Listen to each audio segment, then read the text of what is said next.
없어도 주의 일하심 알 수 없어도 주는 결코 멈추지 않네. 주는 결코 멈추지 않네. 주의 일하심 볼 수 없어도 주의 일하심 알 수 없어도 주는 결코 멈추지 않네. 주는 결코 주의 일하심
그러나 저희가 지난 한 주를 살며 하나님보다 세상의 것들을 먼저 생각하고 바라며 선택한 순간들이 있음을 고백합니다.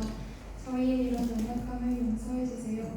저희의 연약하고 악한 마음들이 주님으로부터 용서받아 이 예배의 시간 순결한 마음으로 하나님 앞에 나아갈 수 있게 해주세요. 그리고 악한 마음들이 떠나간 자리에 주님을 향한 온전한 신뢰와 믿음이 가득 차게 해주세요. 우리나라를 위해 기도합니다. 지금 코로나 확진자가 계속하여 300명대를 넘어가고 있습니다. 이제 조금 진정되어 예배와 교제가 회복되나 했는데 다시 교회의 문이 닫히게 될까 걱정됩니다. 주님의 은혜로 코로나 확산을 막아주시고 국민들 또한 모두가 한 마음으로 사회적 거리두기 단계수칙을 잘 지켜 더 이상 확진자가 증가하지 않을 수 있도록 도와주세요. 그리고 환자와 환자 가족들, 의료진들 모두의 영과 육을 지켜주셔서 이 어려운 시기를 극복해갈 수 있도록 도와주세요. 그리고 시즌날을 위해 기도합니다. 내년도 리더진들을 꾸리는 과정 중에 있습니다. 사람의 눈으로 보기에는 너무나 어려운 상황이라 부담스러운 마음이 먼저 드는 것이 솔직한 마음이라 생각합니다. 그러나 하나님께서 의리하신 임원과 리더진들이 있을 줄 압니다. 그들이 눈을 들어 하나님을 보게 하시고 충분히 감당할 수 있는 힘과 환경을 열어주실 하나님을 신뢰하게 해주세요. 또 그렇게 하실 하나님을 믿습니다. 그래서 2021년에는 시즌날 안에서 사랑과 교제가 회복되어 하나님 한 분으로 하나 되는 공동체 되게 하여 주시고 하나님이 부어주시는 은혜와 위로와 기적을 끊임없이 나눌 수 있는 공동체 되게 하여 주세요. 마지막으로 오늘 예배를 위해 섬기는 예배팀과 간사님, 임원단, 목사님을 위해 기도합니다. 그들 모두의 중심이 하나님을 향하게 하여 주시고 넘치는 은혜 부어주세요. 특별히 말씀을 전하시는 변정원 목사님과 함께 하셔서 주님이 전하시는 말씀이 듣고 있는 모든 시민들 마음 가운데 하나님의 말씀으로 들리고 믿어지게 하시며 삶으로 살아가게 해주세요. 그래서 하나님을 더욱 알아가는 시간 될 수 있게 하여 주세요. 오늘 이 시간 이 자리에 변함없이 함께 하여 주시는 예수님 이름으로 기도드립니다. 아멘.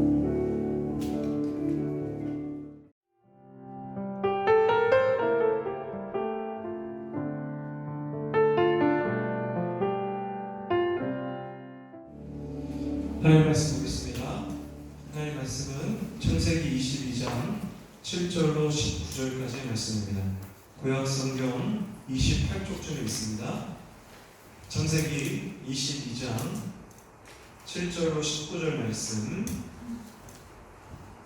다 찾으신 줄 믿고 다 자리 일어나셔서 한 절 한 절 기록하시고 마지막 19절을 함께 읽겠습니다. 자, 제가 읽습니다. 이삭이 그 아버지 아브라함에게 말하여 이르되 내 아버지여 하니 그가 이르되 아들아 내가 여기 있노라. 이삭이 이르되 불건함은 있거니와 번제할 어린 양은 어디 있나이까?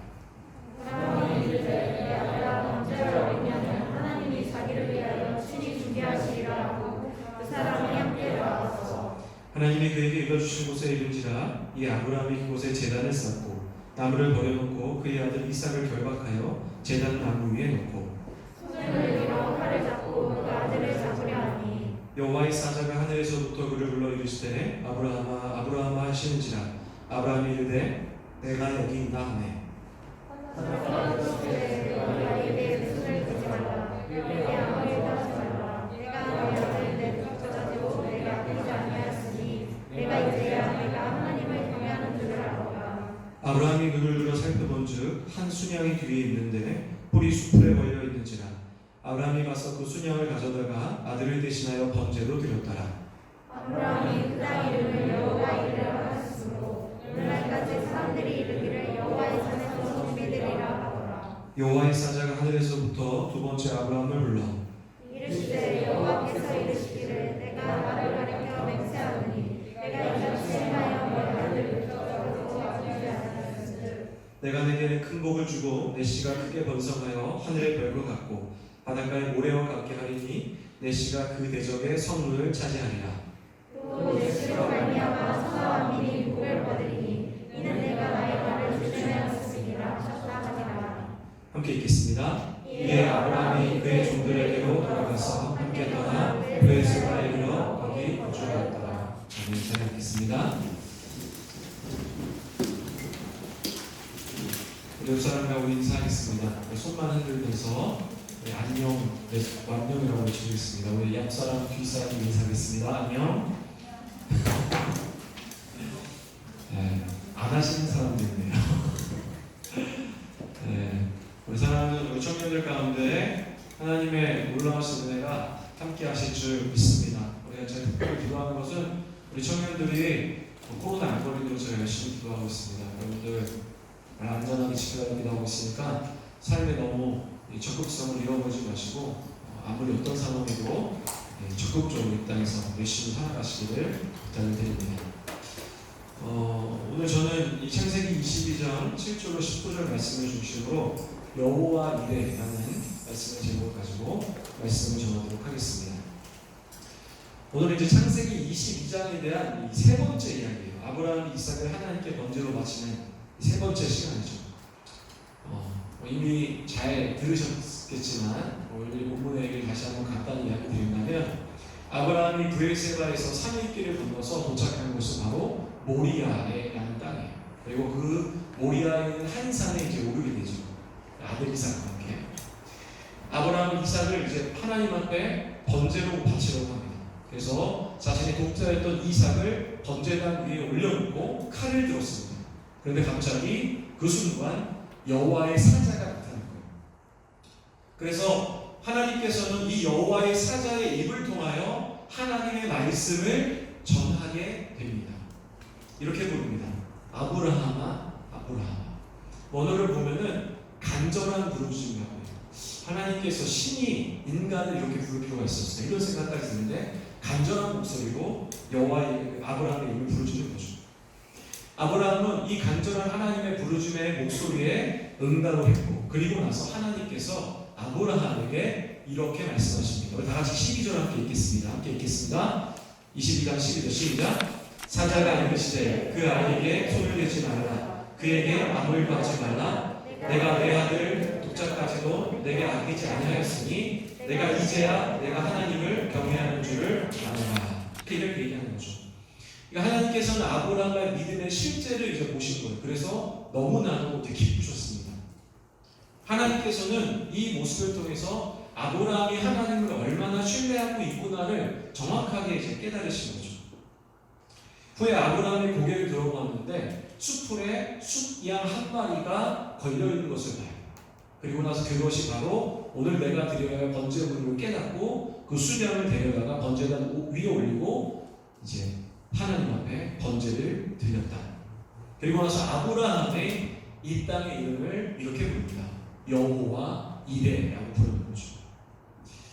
여러분, 여호와 이레라는 말의 단어는 하나님께서 준비하시다라는 뜻입니다. 그러니까 우리가 그리스도인으로서 여호와 이레라는 표현 많이 들어보지 않았습니까? 그러니까 이 단어를 들으면 어떤 생각이 드냐면 당연히도 내가 하나님 백성이기 때문에 내 인생 모든 것을 하나님이 완벽하게 준비하셔야 될 거라고 생각하죠. 그렇지 않습니까? 그런 생각을 하게 되는 거죠. 근데 현실은 뭐냐면 내 상황을 보게 되면은 정말로 하나님이 내 삶을 준비하고 계시는 분인가라는 생각과 의심이 들기 시작하는 거예요. 정말 성경이 말하는 여호와 이레 하나님은 계시는가? 이런 생각이 함께 들게 되는 거죠. 여러분, 여호와 이레라는 이 단어는 바로 오늘 본문에서만 등장하는 표현이에요. 그래서 저는 이 본문의 정체적인 상황을 정확히 파악해서 여호와 이레라는 의미가 어떤 의미인지, 이 본문을 통해서 무엇을 여호와 이레는 상징하고 있는지, 그리고 이것을 우리 삶에 어떻게 적용할 수 있는지에 대해서 제가 오늘 여러분에게 말씀을 전하려고 합니다. 제가 크게 두 가지로 나눠서 말씀을 전하도록 하겠습니다. 이 첫 번째로 여호와 이레 준비하시는 하나님은 우리의 믿음을 통해서 이루어진다는 거예요. 다시 말하면 뭐냐면 우리가 우리 삶 속에서 여호와 이레 하나님을 경험하기 위해서는 반드시 우리의 믿음이 절대적 필수 조건이라는 거예요. 하나님께서 아브라함의 믿음을 보시기 위해서 이삭을 번제로 드리라고 하시죠. 22장 2절에 보면 이렇게 이야기해요. 여호와께서 이르시되 내 아들 내 사랑하는 독자 이삭을 데리고 모리아 땅으로 가서 내가 내게 일러준 한 산 거기서 그를 번제로 드리라. 근데 여러분, 이 부분에서 우리 한 가지 생각해봐야 될 게 있어요. 그게 뭐냐면 왜 굳이 하나님은 이삭을 번제로 드릴 때 모리아 산에 드리라고 했냐? 여러분, 모리아는 브엑세바 그가 거주했던 지역서부터 무려 3일 밤을 밤새도록 걸어가야만 갈 수 있는 길이에요. 근데 왜 하나님은 굳이 3일 동안 길을 걸어가서 그 모리아인 한 산으로 걸어가게 하셨나라는 거예요. 여러분, 그렇지 않으면 아브라함의 마음과 심정이 어떻습니까? 독자를 바치는 것이 쉽겠습니까? 여러분, 어느 누구도 자식을 바치는 것을 쉬운 일이 아니에요. 이거 여러분, 이거는 실제적인 이야기예요. 부모가 자식을 번제로 바친다는 것은 굉장히 어려운 일이에요. 그런데 굳이 아브라함을 마치 고문하듯이 3일 길을 걸어가면서 그 길 뒤에 번제단을 드리라고 했다고 한다면 아브라함이 겪게 된 그 3일 동안의 그 시간의 그 생각과 감정이 어땠을까를 여러분이 한번 생각해 봐야 된다는 거예요. 어떻겠습니까? 고통스럽죠. 포기하고 싶겠죠. 이런 생각 들지 않겠습니까? 차라리 브엘세바에 있는 자기가 있는 지역 근처에도 산이 있거든요. 그럼 차라리 그냥 모리아 산이 아니라 내가 가까이 있는 그 브엘세바 지역에 있는 한 산에 올라가서 번제로 드린다고 하면 얼마나 쉬운 일입니까? 그렇지 않겠습니까? 그런데 하나님은 굳이 모리아, 즉 3일 길을 건너가서 가야 할 모리아 땅에 가서 그것을 드리라고 하는 거예요. 왜 하나님께서는 4월 동안 걸어가서 가야 할 모리아 땅에서 이 한 산에서 이삭을 바치라고 하셨을까? 이유는 뭐냐면은 여러분 꼭 기억하셔야 됩니다. 하나님의 뜻을 수행할 때에는 그 방법마저도 하나님의 뜻대로 해야 한다는 거예요. 여러분, 믿음의 궁극적인 일, 우리가 선한 일이라고 여기는 일들을 하려고 하지 않습니까? 여러분도 그런 일 하려고 하잖아요. 근데 그런 일을 이루려고 할 때 사람들은 과정을 무시해요. 그런데 여러분, 선한 일을 이루기 위해서는 그 과정 또한 믿음의 길로 가야만 하는 거예요. 아브라함은 우리의 믿음의 본이 되었기 때문에 그 과정마저도 분명하게 믿음의 길로서 표현해야 되는 사람이었기 때문에 그는 3일 길을 걸어가서 번제단에 이삭을 바쳤다는 거죠. 여러분, 이처럼 우리가 하나님께 이 결과도 그리고 그 일을 이루는 과정도 믿음을 드릴 때 바로 여호와 일의 하나님을 경험할 수 있다는 겁니다. 만약에 우리가 그저 믿지 않는 사람들처럼 어떤 믿음도 없이 우리 삶을 그냥 평범한 삶을 살아간다면 청년들 죄송하지만 이 땅에서 하나님을 경험할 수 없어요. 믿음이 없으면 왜 여호와 일의 하나님을 경험할 수 없을까? 크게 두 가지 이유가 있어요. 첫 번째는 뭐냐면 믿음으로 우리 삶을 바라보지 않는다면 우리가 볼 수 있는 이 세상은 인과 응보로만 볼 수밖에 없기 때문에 다시 얘기하면 어떤 뭔가 원인이 있기 때문에 결과가 있다. 기적이라는 건 아예 없는 거죠.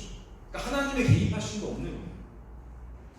여러분 사실 우리 삶에 보시면 우리가 믿음으로 살아가지 않더라도 여러분도 아시잖아요. 믿음으로 안 살아가더라도 여러분의 삶의 기적들은 일어나긴 해요. 그 이유는 뭐냐면 우리가 하나님 백성이기 때문에 그래요. 그래서 하나님 우리 삶을 인도하시는 거예요. 이방 사람들, 즉 예수를 믿지 않는 사람들도 그들의 위험 속에서 그들의 기도를 들어주시지만 그들을 인도하시지는 않아요. 근데 하나님 백성을 인도하시거든요. 그런데 문제는 뭐냐면 우리가 믿음으로 살아가지 않고 믿음의 눈으로 세상을 바라보지 못한다면 아무리 하나님이 우리의 삶을 준비하시고 여호와 일의 하나님의 역사를 계속 보여주셔도 우린 절대로 그것을 볼 수 없는 거죠. 어떻게 보는 겁니까? 이건 당연한 세상적 이치라고만 생각하는 거예요. 다시 얘기하면 인과 응보로만 생각을 하는 거죠. 그나마 우리 삶에 이런 일이 일어나지 않습니까? 기적 같은 삶. 아마 우리 청년들 중에 특히 이 코로나 기간 중에서도 예배를 드리러 왔다 한다면 아마도 여러분의 삶 가운데 어떤 이해함이 있을 거라고 생각해요. 그래서 이런 일이 일어날 땐 이런 생각해. 그래, 하나님께서 내 삶을 인도하셨어. 이런 생각이 들 때가 있죠. 근데 문제는 뭡니까? 시간이 지날수록 어떻게 됩니까? 잊혀져요. 그냥 내 기억 속에 사라지고 결국 여러분 그게 어떻게 얘기되는지 아십니까? 믿음의 눈으로 보지 않는다면 인과 응보로 보는 거예요. 그래서 지나가는 거죠. 반대 경우가 생기게 되면 어떠냐면은 그저 우리 일상적인 삶을 살아간다고 한다면 그것은 어떻습니까? 당연한 삶이 되는 거예요. 당연한 삶. 내가 이미 가지고 있었기 때문에 누리고 있는 삶이라고 생각하고 내가 노력했기 때문에 받았다라고 생각을 하는 거예요. 그렇게 살 수밖에 없는 거죠. 예수님께서 이제 북쪽에서 이스라엘 북쪽에 계시다가 갈릴리와 사마리아를 지나서 예루살렘으로 걸어가려고 하셨어요. 그런데 이 사마리아와 갈릴리 사이에 어떤 한 마을을 지나가시는데 그때에 10명의 문둥병자를 만나게 돼요. 그래서 그들은 예수님을 소식을 들었잖아요. 그래서 예수님을 바라보고 나서 이렇게 외쳤습니다. 예수님, 긍휼을 베풀어 주옵소서. 큰 소리를 외쳤어요. 아주 간절하게 외쳤습니다. 평생을 문둥병으로 살았으니 얼마나 힘들었겠습니까? 그래서 예수님께서 그들을 그냥 두지 않으시고 예수님 이렇게 말씀하세요. 어떤 믿음의 가정도 없었어요. 이렇게 말씀하셔요. 너희가 제사장들에게 너의 몸을 보이면 너의 문둥병은 고쳐질 것이다. 10명의 문둥병자에게. 결국 그들은 예수님 말씀에 순종했고 제사장들에게 갔습니다. 그리고 몸을 보여줬고 그들의 질병이 낫게 된 거예요. 그런데 성경이 이 기사로 끝나지가 않아요. 이 기사 후에 어떤 일을 기록을 하냐면 아주 이상한 일이 발생돼요. 10명의 나병 환자가 있었는데 10명의 나병 환자 중에 단 한 명만이 예수님 앞에 감사의 고백을 했다는 거예요. 그러니까 예수님 앞에 감사의 표현을 한 사람은 누구였냐면 딱 한 사람인데 그 사람이 누구냐면 바로 사마리아 사람이에요. 그 사람들은 누구였냐면 세상 사람들이 당시 이스라엘 사람들이 손가락질하는 사람으로 여기지 않았던 사람이에요. 근데 그 사람만이 예수님 앞에 와서 감사를 표현한 거예요. 예수님은 사마리아 사람이 오자마자 이렇게 말씀하셨어요. 누가복음 17장 10절에 보면 이렇게 얘기합니다. 10사람이 다 깨끗함을 받지 아니하였느냐? 그 9은 어디 갔느냐? 이렇게 얘기하는 거죠. 여러분 우리가 우리 신앙을 돌아봐요. 우리가 지금까지 살아온 삶을 돌아보면서 이것을 질문해야 해요. 나는 그 한 명의 사마리아 사람입니다. 아니면 나는 예수님 앞에 은혜를 입었지만 감사를 표현하지 않는 9명의 사람인가를 먼저 돌아봐야 돼요. 여러분 성경에서 한 명만을 예수님 앞에 감사함이라고 이야기했다라고 하는 이 말의 의미는 뭐냐면 대다수의 사람들이 예수님 앞에 감사함을 표현하지 않는다는 거죠. 이것을 암시하는 거예요. 대부분 사람이 감사함의 삶을 살아가지 못하는 것을 이 본문을 통해서 우리에게 이야기하고 있는 거예요. 그러니까 사실 여러분 이 사건을 통해서 누가가 이 누가복음을 기록할 때 이 기록의 목적이 뭐냐면 단순히 예수님이 기적을 일으키셨다는 것을 지금 이야기하려고 하는 게 아니에요. 이 얘기는 지금 본문을 통해서 우리에게 무엇을 이야기하고자 하냐면 누가 이걸 얘기하고 싶었던 거예요. 하나님께서 그의 백성을 인도하시고 기적을 베푸셔도 감사를 모르는 사람이 대부분이다. 하나님이 은혜를 주어도 그 은혜를 깨닫고 살아가는 사람은 많지 않다는 것을 이 본문은 우리에게 이야기하고 싶은 거죠. 그리고서 예수님이 감사의 표현을 한 사람에게 이렇게 말해요. 우리 다 같이 한번 읽어볼게요. 누가복음 17장 19절입니다. 우리 다 같이 읽겠습니다. 시작. 그에게 이르시되 일어나 가라. 내 믿음이 너를 구원한다. 여러분 이 얘기는 무슨 얘기냐면 이거예요. 너 한 사람이 내 백성이야.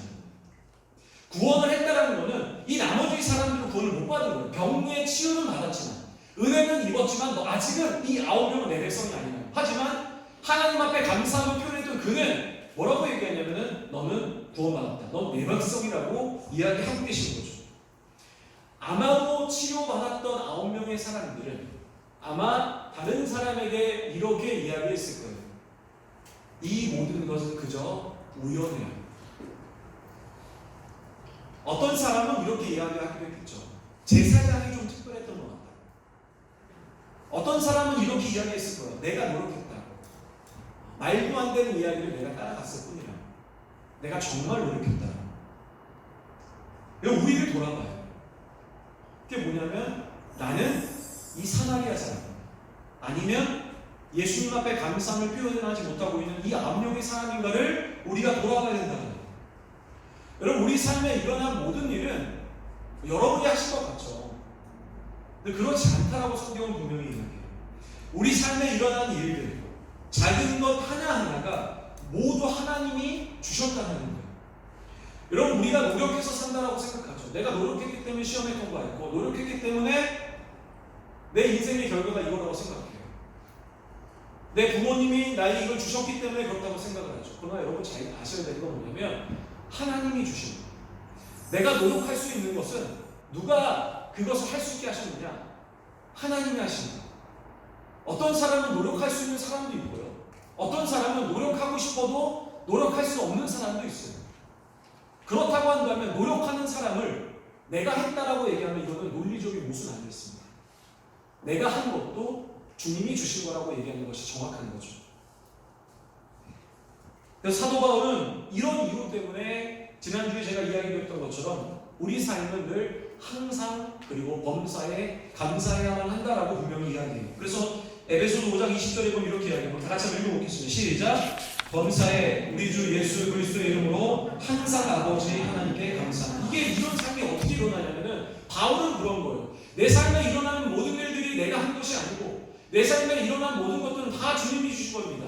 여러분 바울이 뛰어났어요 사실. 바울이 뛰어난 사람이에요. 그러나 바울은 하나님을 깨달은 거예요. 그러다 보니까 내 삶에 일어난 일들도 내가 하는 이 특별한 것, 내가 가지고 있는 신분도, 내가 가지고 있는 이 지식도 다 하나님이 주셨다는 것을 분명하게 깨달았다는 거죠. 여러분 인과응보로만 세상은 돌아가지 않아요. 이 모든 일에는 하나님께서 하셨다는 것을 우리가 믿음으로 바라봐. 이게 믿음인 것이죠. 여러분 그래야만 우리가 우리 삶 속에 여호와 이레를 경험할 수 있는 거예요. 여러분 두 번째로 믿음이 없이는 왜 여호와 이레 하나님을 경험하지 못할까? 그 이유는 뭐냐면 우리의 믿음을 통해서만이 하나님이 기적을 주시기 때문이라는 거예요. 다시 말하면 믿음이 없이 그저 평범한 삶을 살아간다면 우리 삶 속에 여러분들은 평생 기적을 보는 것은 굉장히 어려울 수 있다는 거예요. 여러분 열왕기하 5장에 보시면 이 아수르의 군대 장관이었던 나아만 장군의 이야기가 나옵니다. 그럼 아수르 최고의 군대 장관, 당시에 이 메소포타미아와 가나안 지역의 가장 큰 군대를 가지고 있었던 아수르의 군대 장관이었던 나아만 장군이 그 군대와는 어울리지 않는 아주 심각한 질병을 걸려요. 그 질병은 바로 이 질병이 바로 운동병. 어떤 병입니까? 몸이 썩어가는 병이에요. 몸이 썩어가서 손가락이 떨어지고 이 손이 떨어지고 이 몸 전체가 점점 떨어지면서 고통받으며 죽어가는 그 병에 걸리는 거죠. 운동병으로 이제 더 이상은 몸을 가눌 수가 없었어요. 이 나아만 장군이.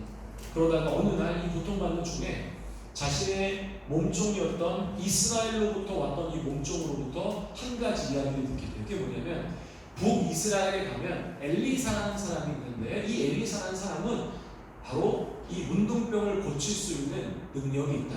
그래서 만약에 그 엘리사를 찾아가면 당신의 질병도 고쳐줄 거라고 이야기를 하는 겁니다. 그래서 이 나아만 장군이 찾아가는 거죠. 이 나아만 장군이 엘리사 집 앞에 결국에는 큰 선물을 싣고 찾아갔어요. 문 앞에 도착했는데 문제는 이때부터 발생돼요. 뭐냐면 이런 일이 발생하는 거예요. 대국의 장군이 왔는데 엘리사가 한 일이 뭐냐면 엘리사가 직접 나온 게 아니라 바로 자신의 몸종을 보내요. 그리고 나서 이 몸종에게 이렇게 이야기해요. 이런 게 5장 10절에 보면 이렇게 얘기해요. 너는 이제 이 나아만 장군입니다. 너는 가서 요단강에 몸을 7번 씻으라. 그럼 내 살이 회복되어 깨끗하리라 하는지를 얘기하는 거예요. 그러니까 요단강에 물에 7번 씻으라고 자신이 직접 얘기하는 것도 아니라 바로 자신의 종을 통해 얘기하는 거예요. 그러니까 이 말을 들었던 나아만 장군이 어떻게 했냐면 열이 받았어요. 아주 심각하게 소위 말해서 굉장히 화가 난 거죠. 왜 그러냐면 사실 당시 이 지역에 가장 큰 군대를 갖고 있는 나라가 바로 야수예요. 그러면 생각해 보세요, 여러분. 큰 군대의 장관이 소국, 아주 작은 이스라엘의 한 사람을 만나기 위한다면은 여러분 어떻게 하겠습니까? 불러야죠. 그렇지 않습니까? 사실은 자기가 최선을 다해서 온 거예요. 겸손하게. 그런데 심지어 그곳을 겸손하게 찾아갔음에도 불구하고 그 앞에 나온 곳은 엘리사 본인이 아니라 그의 종이 온 거예요. 근데 더 심각한 일이 일어나요. 그게 뭐냐면은 이 얘기를 하는 거죠. 너는 가서 요단강 강물에 7번 몸을 씻어. 이렇게 얘기해요. 이게 왜 충격적이었냐면 당시 사람들이 요단강 물에 대한 인식이 뭐냐면은 더럽다고 생각했어요. 그러니까 사람들이 몸을 담글 만한 물이 아니에요. 그러니까 사람이 물이 없잖아요. 요단강에 사람들이 물이 없었잖아요. 당시 시대가. 그러면은 사람들이 요단강 가서 물을 마실 수 있는 물이 있으면 좋은데 요단강 물은 먹을 수 없는 물, 이렇게 사람들이 인식하고 있어요. 그러니까 요단강을 7번 씻으라고 얘기하니까 얼마나 화가 나겠어요. 차라리 자기가 살고 있는 수도 지역에 유브라데스 강에 가서 깨끗한 물 가면 그 가서 씻으면 얼마나 좋습니까? 근데 굳이 그 더러운 물에 가서 7번 씻으라고 하니까 이 사람이 화가 나는 거죠. 근데 그러나 나아만 장군의 부하들이 나아만을 막 설득해요. 그래서 결국 나아만 장군은 그것을 받아들였고 요단강을 7번 씻고 문둥병이 고쳐졌다는 거예요. 여러분, 우리가 이 본문을 통해서 알 수 있는 사실이 있어요. 이게 뭐냐면은 우리가 하나님의 준비하신, 다시 얘기하면 기적을 경험하기 위해서는 중요한 조건이 있다는 거예요. 그게 뭐냐면은 바로 기적은 믿음을 통해서만 일어난다는 거예요. 다시 말하면 믿음이 없다면 기적은 없는 거예요. 내 상식과 이성으로만 이해하는 일들은 그저 여러분이 생각하는 인과응보의 결과만 일어날 수밖에 없어요. 그러나 기적을 일으키기 위해서는 여러분이 생각하는 그 이성을 내려놔야만이 우리 삶 가운데 기적은 일어나는 겁니다. 왜 그러실까? 왜 그럴까? 왜 그렇게 하나님이 일하실 수밖에 없을까? 자, 여러분 생각해 보세요. 여러분 생각해 봐야 됩니다. 이제 머리를 돌리셔야 돼요. 여러분이 나아만 장군이라 생각해 보세요. 만약에 여러분이 나아만이 장군인데 엘리사를 만나서 엘리사가 이제 딱 나아만을 만났어요. 그리고 나서 엘리사가 손으로 이 나아만의 몸에 썩은 몸을 하나하나씩 만져주는 거예요. 이렇게 살짝 만져주고 생각해 보세요. 그리고 나서 치료를 받았어요. 그러면은 여러분 어떻게 생각하시겠습니까? 하나님을 잘 모른다고 생각하시죠. 이렇게 생각하겠죠. 엘리사의 손이 참 대단하더라. 이렇게 얘기하지 않겠습니까? 엘리사 손 참, 그 손이 참 부드럽더라. 이렇게 얘기하지 않겠습니까? 아주 신적인 능력이 있었다. 그리고 또 생각해 보세요. 만약에 요단강이 아니라 유브라데스 강의 깨끗한 물에서 몸을 씻었다고 생각해 보세요. 그럼 여러분 어떻게 반응했다고 생각하십니까? 이렇게 얘기했겠죠. 하나님 모른다고 생각합니다. 믿음이 없었다. 이렇게 말할 겁니다. 유브라데스 강물 참 좋다. 우리 물은 너무 좋다. 이 강물이 너무 좋아서 이 내 몸에 문둥병도 고쳐준다. 이렇게 얘기하지 않겠습니까?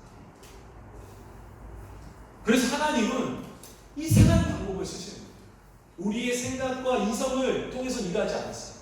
그저 하나님은 우리의 생각을 초월해서 일하신다는 거예요. 다시 얘기한다면 여러분이 여러분 삶 가운데 여호와 이레 하나님, 이 아브라함이 경험했던 준비하는 하나님을 경험하기 위해서는 중요한 게 있는 게 뭐냐면 여러분의 믿음이 분명하게 필요하다는 거예요.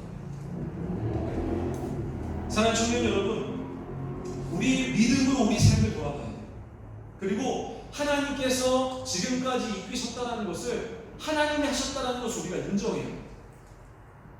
아주 일상적인 내 평범한 삶도, 내가 직장 가는 것도, 내가 잠을 자는 것도, 내가 사람을 만나는 것도 다 하나님이 이끄셨다라고 우리가 생각을 분명하게 해야 되는 거예요. 그렇다면 우리 삶 속에 여호와 이의 하나님, 이 준비하신 하나님, 아브라함이 만난 이 하나님을 경험할 수 있다는 거죠. 만약에 우리가 우리 삶 속에 이런 눈 없이 살아가면 여러분 삶 속에 기적은 없습니다. 그래서 우리가 믿음의 눈을 들고 여호와 하나님을 우리가 경험하도록 노력을 해야 되는 거죠. 그래서 우리 사랑하는 청년 여러분들이 여러분 삶 속에 이런 기적의 하나님을 경험하기 위해서 꼭 믿음의 눈으로 하나님이 내 삶을 인도하신다는 그 믿음을 가지고 살아갈 때 기적은 반드시 일어난다는 것입니다. 여러분 그렇게 살아가시길 부탁을 드립니다. 여러분 두 번째로 이 여호와 이레의 의미는 뭐냐면 우리의 삶을 준비하시는 하나님, 그리고 더 나아가서 하나님은 우리 죽음 이후도 준비하시겠다는 거예요. 여러분 제가 지난번 설교 때 혹시 했던 이야기 기억하십니까? 하나님이 아브라함의 이 이삭을 번제로 드린 이 믿음이 너무나 감사하고 기뻐서 너무 감동해서 1000년이 지난 이후에 어떤 일이 일어난 것 같습니까? 솔로몬이 바로 다윗과 솔로몬을 통해서 하나님이 이곳에 하나님과 인간이 소통할 수 있는 여호와의 성전을 지었다고 제가 이야기드렸죠. 기억나십니까? 그런데 그리고 나서 또 1000년이 시간이 지난 후 어떤 일이 일어났을까요? 제가 오늘 그 이야기를 하려고 해요. 여러분 잘 들으세요. 조금 헷갈리니까 잘 들어보십시오.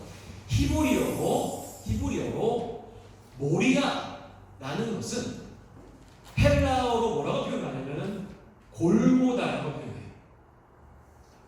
골고다는 영어로 갈보리라고 표현합니다. 여러분 기억하시겠죠? 여러분도 기억할 수 있습니까? 히브리어로 뭐라고요? 일단 모리아는 헬라어로 골고다, 그리고 영어로는 갈보리. 이제 기억하시겠죠? 제가 산 이름으로만 비교해 볼게요. 모리아 산을 구약 시대 때는 모리아 산으로 불렀는데 신약 시대 때는 이 산의 이름이 변경됩니다. 무엇이냐 바로 시온산이라고 불러요. 시온산. 자, 정리해 보겠습니다. 이게 무엇을 얘기하는 거냐면 아브라함이 믿음으로 드린 이곳 모리아산은 1000년의 시간이 지난 후에 하나님께서 다윗과 솔로몬을 통해서 인간과 하나님이 소통할 수 있는 하나님의 성전을 지으셨어요. 그리고 나서 1000년의 시간이 지났어요. 그리고 나서 하나님은 1000년의 시간 이후에 이곳에서 이 시온산 골고다 언덕에서 무슨 일을 하셨냐면 바로 인간을 구원하기 위해서 예수 그리스도를 십자가에 못 박으시고 고통을 주시고 치욕을 당하게 하시고 수치를 당하게 하시고 결국 십자가에 죽음을 당하게 하셨다는 겁니다. 여러분 하나님은 시간과 공간의 제약이 없어요. 성경의 표현은 하나님은 알파 오메가라는 거 뭐냐면은 처음과 끝이 같다는 거예요. 이건 시간이 하나님 앞에 존재하지 않는다는 거예요. 그러면 이걸 전제했을 때 아브라함의 사건이 일어난 이 일 이후에 그리고 1000년의 시간이 지난 이 다윗과 솔로몬의 성전이 지어진 이후에 또 그리고 1000년의 시간이 지나서 이 골고다 십자가에서 예수님이 이 십자가에 못 박혀 돌아가신 그 일이 예수님 하나님 입장에서는 동일한 사건이라는 거예요. 그렇다면 여호와 이레, 아브라함의 이 사건을 통해서 여호와 이레를 선포하고 있는 하나님의 이 여호와의 이레의 의미는 무엇이겠냐는 거죠. 결국 이거예요. 하나님의 준비하심, 하나님께서 준비하시다 여호와 이레라는 그 의미는 단순히 우리가 이 땅의 삶만을 하나님이 준비하고 있다는 뜻이 아니라 그 이상을 준비했다는 거예요. 그것이 뭡니까? 여러분을 구원하는 거죠. 다시 얘기한다면은 하나님은 우리 삶의 이 현실의 삶만 준비하신 게 아니라 여호와 이레 메시지를 통해서 바로 우리 죽음 이후의 삶조차도 다 준비하고 계셨다는 거예요. 이미 그 시점에. 그러니까 여호와 이레는 단순히 우리의 삶만을 준비하는 게 아니라는 거예요. 여호와의 하나님께서 여러분의 영원한 삶을 준비하고 계신다는 것을 오늘 우리에게 이야기하고 있다는 거죠. 그래서 여러분 오늘 성경에 보시면 오늘 창세기 22장에 보시면은 구약 성경의 이 이삭이라는 사람의 인물을 잘 보셔야 돼요. 이삭의 모습이 어떻습니까? 어때요? 아버지가 그를 번제로 죽이려고 하는데 이삭은 움직이질 않아요. 누구의 모습과 같지 않았습니까? 예수님의. 그래서 성경은 이삭은 예수 그리스도의 예표라고 설명합니다. 그리고 이삭이 번제를 드리려고 했는데 하나님이 멈추시고 나서 숯불을 받아봤는데 묶여 있었어요. 뭐가 묶여 있었을까? 숫양이. 그럼 이건 뭘까요? 예수 그리스도예요. 요한복음 1장 36절에 이렇게 얘기해요. 예수께서 거리심을 보고 말하되 보라 하나님의 어린 양. 여러분 정확히 얘기하면은 어린 양은 남성 명사로 쓰였어요. 숫양이. 저기를 봐라. 요한이 외치는 거죠. 저기 봐라. 당시에 여호와 이레를 준비했던 그 숫양이 예수 그리스도라는 거죠. 사랑하는 청년 여러분, 여호와 이레의 궁극적인 하나님의 준비하심은 어디 있냐면 하나님 나라에 있어요. 여러분의 삶의 현실만을 준비하는 게 아니라 하나님은 그 이후의 삶, 죽음 이후의 삶도 하나님이 준비하시려고 하는 것이 여호와 이레에 숨겨져 있는 정확한 의미라는 거예요. 그러니까 하나님이 이미 이때부터, 아니요, 그 이전부터, 아브라함을 세우기 이전부터, 아니요, 창세 전부터 하나님 우리를 구원하시려고 작정하시는 거예요.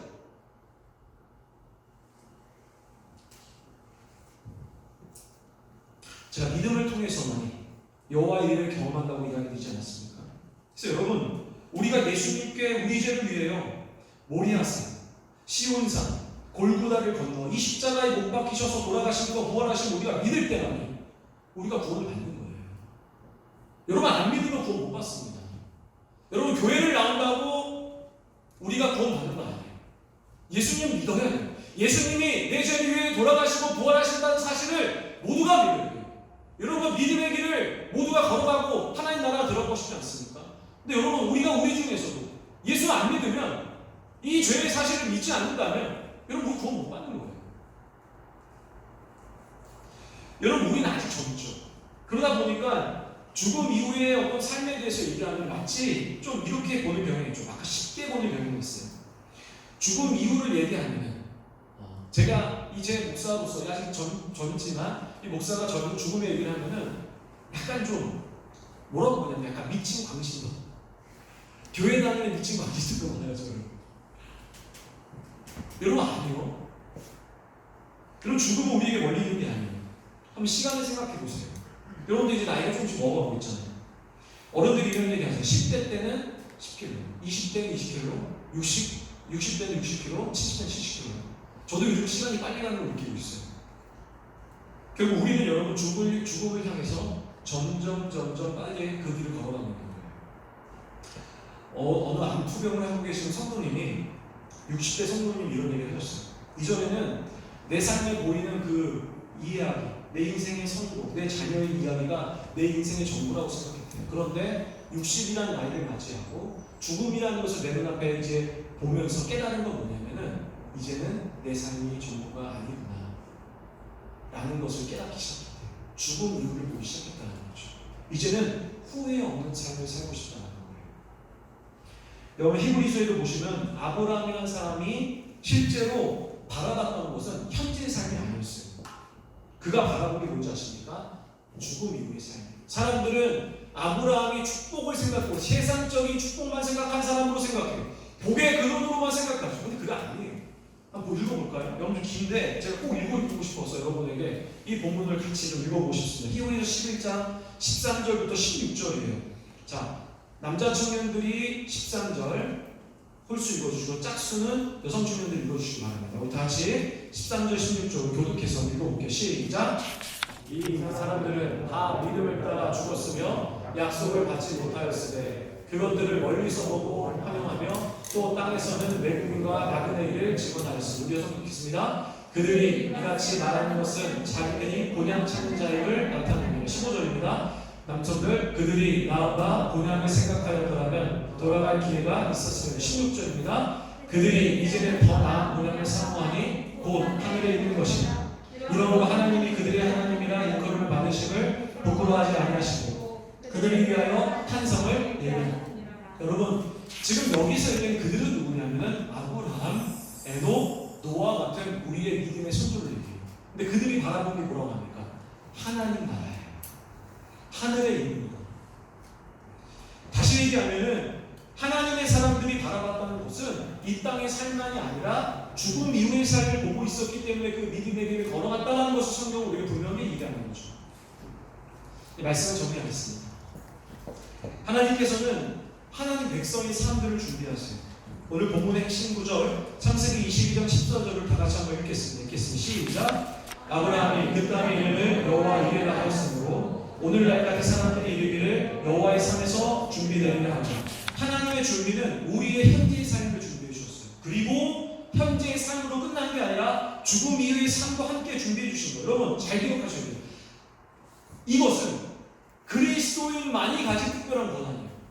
그리스도인만이 누릴 수 있는 특별함이라는 거예요. 결코 세상 사람들이 누릴 수 없는 거예요. 이 땅을 준비해주고 죽음 이후의 삶도 준비해 주시는 것은 완벽한 것이죠. 이것이 하나님의 여호와 일의 사건이라는 거예요. 근데 우리가 이것을 누리기 위해서는 한 가지 꼭 절대적 조건이 있어요. 이게 너무너무 중요해요. 그게 바로 믿음이에요. 얼마 전에 한 청년이 저한테 찾아왔는데 이런 얘기를 하더라고요. 제가 올해 1월달부터 계속 믿음 얘기만 하는 거 아시죠?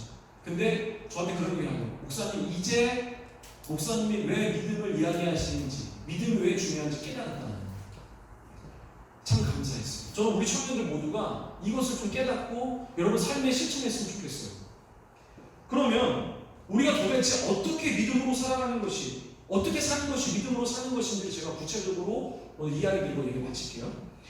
여러분 성경의 인물들과처럼 오늘 아브라함처럼 하나님의 음성을 직접 들으면 참 좋지 않아요? 그렇지 않습니까? 근데 여러분 이 하나님의 음성을 듣는 것은 혹시 내가 코로나가 지나고 나서 여러분의 훈련을 시킬 기회가 있다면 하나님의 음성을 듣는 것은 훈련이 필요해요.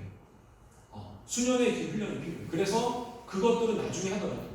어쨌든 우리가 이 땅에서 믿음으로 살아가는 것은 실제로 어떻게 살아가는 것이 믿음으로 살아가느냐 제가 두 가지만 이야기 드릴게요. 하나는 간단히 얘기 드릴게요. 하나는 뭐냐면은 내 삶 속에서 하나님의 인도하심을 믿는 거예요. 시편 105절 읽어보겠습니다. 함께 읽겠습니다. 시작. 여호와는 선하심이 그의 인자하심이 영원하고 그의 성실하심이 대대에 이르고. 자, 내 삶을 하나님을 어떻게 이끄신다고 믿는 거냐면 여기 보면 뭐라고 되죠? 선하시고 인자하시고 성실하시다. 여러분 이것을 한마디로 이야기한다면 이거예요. 바로 하나님은 우리를 가장 좋은 곳으로 인도하신다. 그러니까 여러분 어떻게 받아들이면 되냐면 여러분의 삶이 혹시 어려운 삶이 여러분에 올 수도 있어요. 고민하는 삶이 올 수도 있어요. 내 삶이 다른 사람들과 좀 늦어지는 것을 경험할 수 있어요. 만약에 여러분들이 그냥 나는 이렇게 사는 삶이야 감사하지 않고 믿음의 가정을 여기지 않는다면 여러분 계속 그렇게 사셔야 돼요. 그럼 기적을 발휘하려고 한다면 어떻게 생각해야 되냐면 이렇게 생각해야 돼요. 하나님은 지금 내 삶을 완벽하게 인도하고 계신다는 의심을 해야 돼요. 그게 하나님 백성으로서의 프라이드예요. 그게 첫 번째. 두 번째는 뭐냐면 우리 삶의 믿음의 길에서 우리가 무엇을 해야 되는 바로 하나님 말씀을 실천하면서 살려고 노력해요. 이게 믿음의 삶이에요. 첫 번째가 뭐라고요? 믿음으로 살아요. 하나님이 내 삶을 선하신 계획으로 인도하실 거야는 내가 지금 있는 이 삶의 모든 일들이 완벽한 하나님의 계획이라는 것을 믿고 두 번째로는 그 삶 속에서 하나님의 말씀을 실천해요. 때로는 누군가를 비워서 미워하고 싶고 내가 때로는 그 사람을 포기하고 싶고 내 인생을 포기하고 싶을 때가 있지 않습니까? 그때 어떻게 해야 되느냐? 그때도 하나님 말씀대로 살아가요. 인내하고 견디고 참는 이게 하나님 믿음으로 살아가는 거예요. 여러분 이렇게 살아갈 때 오늘 아브라함이 겪은 그 여호와 일의 하나님을 경험하시는 거예요. 여러분 꼭 기억하셨으면 좋겠어요. 이제 우리 찬양을 하고 잠시 기도하는 시간 가질 텐데 여러분 우리가 꼭 기억해야 하는 게 있어요. 모든 상황 속에서 제가 카톡 보냈죠? 여러분 우리가 꼭 기억해야 하는 게 있어요. 여러분 아브라함이 겪었던 여호와 일의 하나님을 경험하기 위해서는 우리에게 믿음이 필요해요. 여러분 진짜 여러분 믿음대로 살아요. 정말 제가 여러분에게 확실하게 얘기할 수 있어요. 저의 삶을 보면 여러분 믿음이 있는 사람과 없는 사람들 믿음이 있는 사람은 안 두려워요. 정말 제가 원래 두려워하는 사람이에요. 목사로서 내 인생의 진로를 두려워했어요. 나 뭐 먹고 살아야 되지? 나 어떻게 살아야 되지? 정말 그래서 솔직한 나는 갈 데가 없었다. 정말 제 그런데 제가 믿음이 생겼어요. 언제 생겼냐면 목회자라고 생겼던 게 아니에요.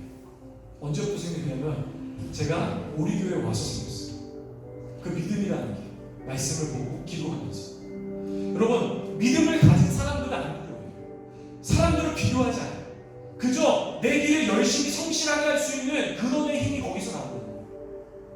근데 여러분 어때요? 지금은 사람들마다 편차가 너무 심해요. 그러다 보니까 더 두려워하는 거예요.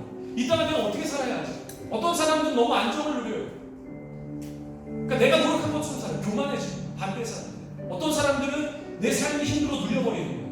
이때 우리에게 필요한 게 뭔지 아십니까? 믿음이에요. 잘난 사람들은 잘난 대로 사는 게 아니에요. 잘난 사람들은 더 겸손하게 살아요.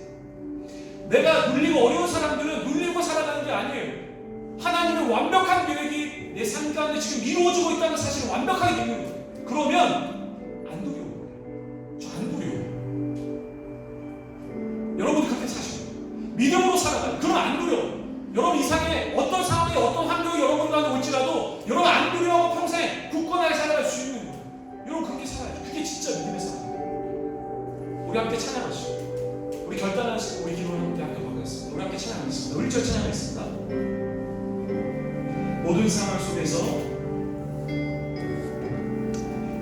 모든 상황 속에서 주를 찬양할지라 주를 찬양할지라 주는 너의 큰 사근 주는 너의 큰 사근 큰 도움이시라 큰 도움이시라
하나님 믿는 사람은 안 두려워요. 하나님 믿는 사람들은 내 삶이 하나님의 완벽한 통치 속에 있기 때문에, 그 사실을 믿기 때문에 안 두려워요. 여러분 삶 속은 하나님의 인생의 과정 가운데 있어요. 여러분 절대로 두려울 필요가 없어요. 여러분 그냥 나아가기만 돼요. 주춤하지 말고 여러분이 준비하고 여러분이 하려고 하는 것들을 그냥 그 길을 하나하나 밟아가면 되는 거예요.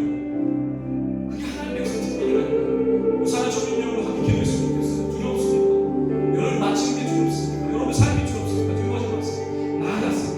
나아가시고 하나님 신뢰하고 나아가면 하나님 우리 삶을 오늘 아브라함이 보여주었던 여호와의 이레의 그 사건을 우리가 똑같이 경험할 수 있는 거예요. 여러분 믿음으로 살아가기 바랍니다. 우리 다 같이 통성으로 우리 결단하며 하나님 나의 두려움 다 내려놓고 오늘 믿음으로 여호와의 이레 하나님을 경험하는 우리 인생 되게 해달라고 우리 같이 통성하여 하나님의 결단을 이루어가겠습니다. 하나님 아버지 고맙고 감사합니다. 하나님 우리가 주님 앞에 나아가기를 원합니다. 주님 우리 삶을 도와주셨습니다. 하나님 우리 삶을 완벽하게 통치하시고 완벽하게 준비하고 계신 하나님을 우리가 주님 앞에 의지합니다. 하나님 주님을 통치하시고 인간 하나님 우리 청년들의 모든 삶을 주님이 얘기하시길 원합니다. 하나님 주님은 그렇게 원하시고 있습니다. 우리가 지금 이끌어가시길 믿고 있습니다. 하나님 하나하나 주님께서 우리 삶을 영원히 보게 하여 주시고 우리는 아브라함의 그분의 영원한 이해 하나님을 우리 사랑하는 청년들 삶 가운데 경험하게 하여 주시옵소서. 우리 청년들 두려워하지 않게 하여 주시옵소서. 그 하나하나의 길을 옆 사람을 비교하지 않고 내 주위 사람의 삶을 시기하지 않고 그 사람들과 비교하지 않고 나의 삶을 완벽하게 주님으로 하신 나를 이루지 않고 나아가기를 원합니다. 우리 청년들을 축복하여 주시옵소서. 믿음을 더하여 주시옵소서. 우리를 마지막에 주님의 축복을 하여 주시옵소서. 우리 청년들을 도와주시옵소서. 청년들을 주의 말씀으로 도와주시옵소서. 믿음을 더하여 주시옵소서. 믿음을 주신 시간에 세워주시옵소서. 주님 앞에 주시옵소서.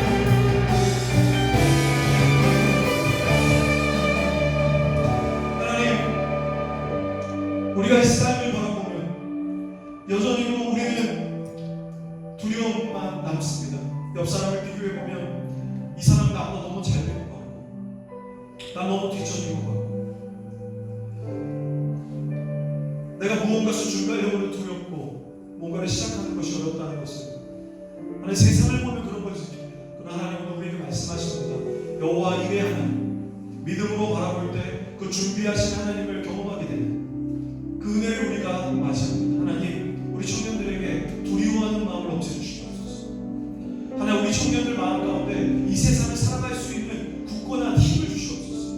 그 믿음을 주시옵소서. 완벽한 하나님의 통치, 완벽한 하나님의 인도하심, 완벽한 그 선하심의 은혜가 우리 사랑하는 청년들 삶 가운데 있기를 원합니다. 우리 청년들이 두려워하지 않고 우리 주어진 그 길을 한 걸음 한 걸음 나아가게 하여 주시옵소서.